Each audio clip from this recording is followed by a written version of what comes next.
And yet people, good friends of mine, said, you know, Bo, you look tired. Wow, you look bad.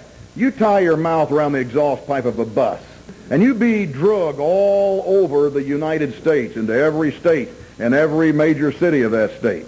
See what you look like when it's all over. And one of our spikers is a man named Dr. Robert Vance. He's out of Lost Wages. And he said, Bo, please, if you'll just come to our Vance Medical Clinic, he said, for what it costs us, we will give you these chelation treatments. I'd never heard of chelation before, but Scott Weekly, as you know, is a brother of mine. Scotty is the real-life MacIver. I asked Scott, I said, hey, what do you think this chelation is? He said, chelation.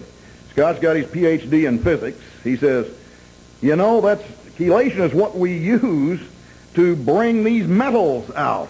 And I started thinking about it, and I went to see Dr. Vance, and he said, Bo, back in the late 50s, he said we had guys that were painting ships for the Navy. We had people up in Akron who were making batteries. And he said they had blood poisoning. And they were trying to figure out some way to counter this blood poisoning and these people that dealt with a lot of lead. And he said, well, they said, heck, the chemist said, we'll just chelate it. And so they started giving chelation treatments, and he said, voila. Not only did it cure the blood poisoning problems, but they found that these people had better memories, they had more energy, they were sharper. Now, some of you have had bypasses in here, and some of you have had 2 bypasses, and maybe 3 bypasses.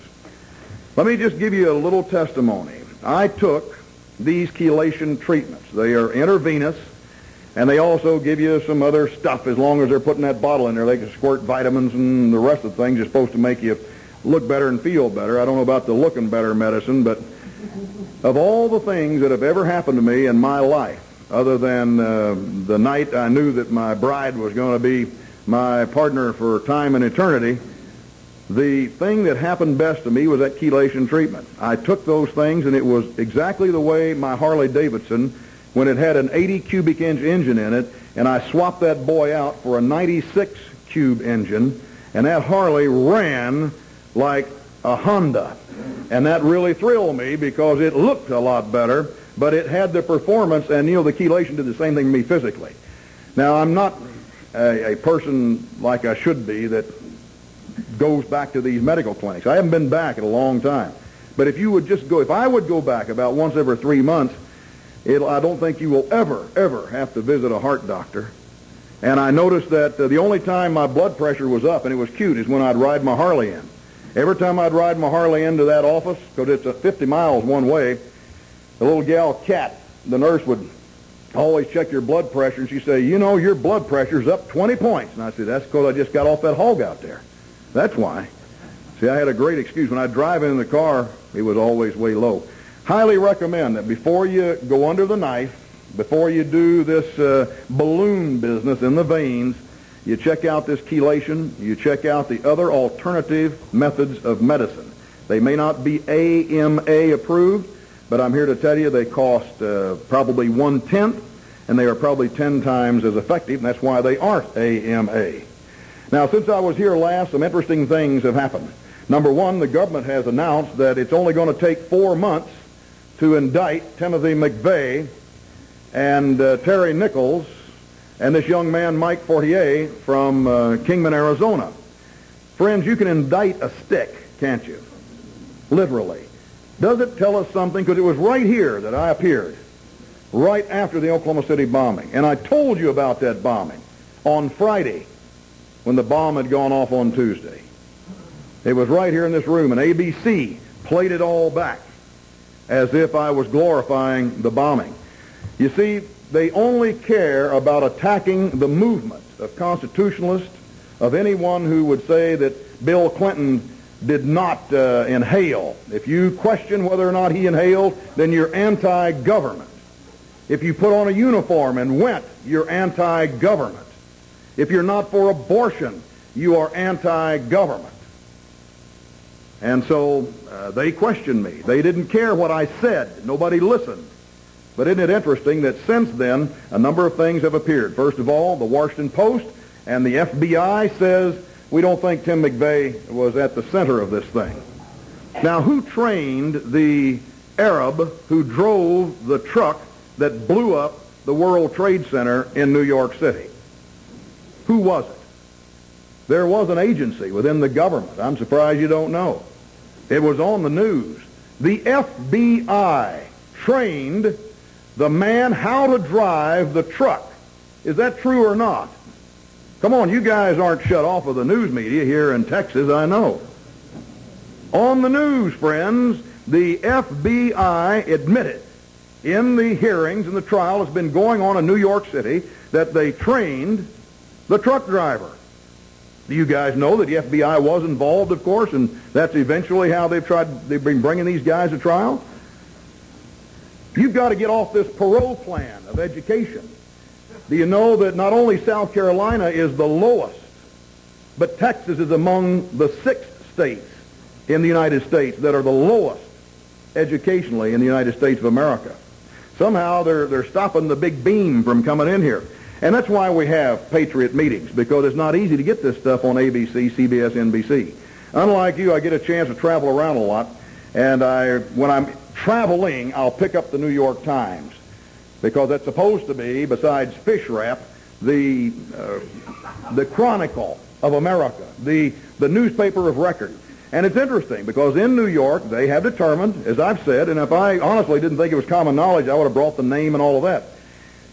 Now, when you consider that if the FBI trained the driver at the New York City World Trade Fair bombing, and it's taking 4 months, and what was the last thing you heard in the government? Nothing else was happening, so they paraded this fact around, we are going to seek the death penalty with Tim McVeigh. Well, let's indict him first. Why don't we do that? I mean, everybody's being very polite to Mr. Simpson, aren't they? We have had, if it had been you and me, we'd have already been strapped in the electric chair. But they've had every type of witness, every type of evidence presented, and everybody is still saying, oh, let's just see what the jury does. Oh, it's no problem, sir. I mean, there was a double murder, and let's wait and see. Give all the difference in the world to Mr. Simpson. Fine. But what have we done to Tim McVeigh? The kid made a statement in Newsweek, since I was here last, that he had never attended a single meeting of the militia. Now, I know you weren't denied that because Newsweek is a national magazine. Never been to a militia meeting. And yet, what did the newspapers do all over America? John Doe 2 was the militia, right? Holding up the dead baby. God bless America. The government's going to get us. Let's go blow up a building and kill hundreds of women and children. I mean, that was all throughout the media. What I'm trying to do is to show you that there is no alternative. There either is a major effort to transform this nation, this constitutional republic, into something vanilla that belongs to the UN, or there isn't. And if there is, then you should be concerned about it, because undoubtedly it will affect your rights. And it's not just your rights that I'm worried about, but you have little ones that Almighty God has given you stewardship over. And if you aren't going to report as a slothful servant, you need to have done something. If you'll remember, it did take Gideon and 300 against the Midianites. God could have struck them all down, couldn't he have? If you'll remember, it did take Elisha, one guy, against the whole army of Assyria. Now, God helped him, struck them all blind, didn't he? But it took him to be there to do it. It did take a David against a Goliath, as all the Philistines in the world stood out there, and they decided the fate of Israel would be in the hands of this boy, this shepherd. But it did take a person. It takes you, not whether you're politically correct. This room is not nearly as full as it was because people are afraid. People shrink like a spider on a hot stove when they feel that they are being politically incorrect. Friends, there will come a time, I'll guarantee you, where the judges will not wear black, where there will be true justice, where you cannot lie the way they do in Washington, D.C. And at that time, truth will be known, and we're going to be, I hope I'm there as witness to watch. My judgment will come, as will yours. But it's going to be interesting, friends, to see those responsible for burying our prisoners of war.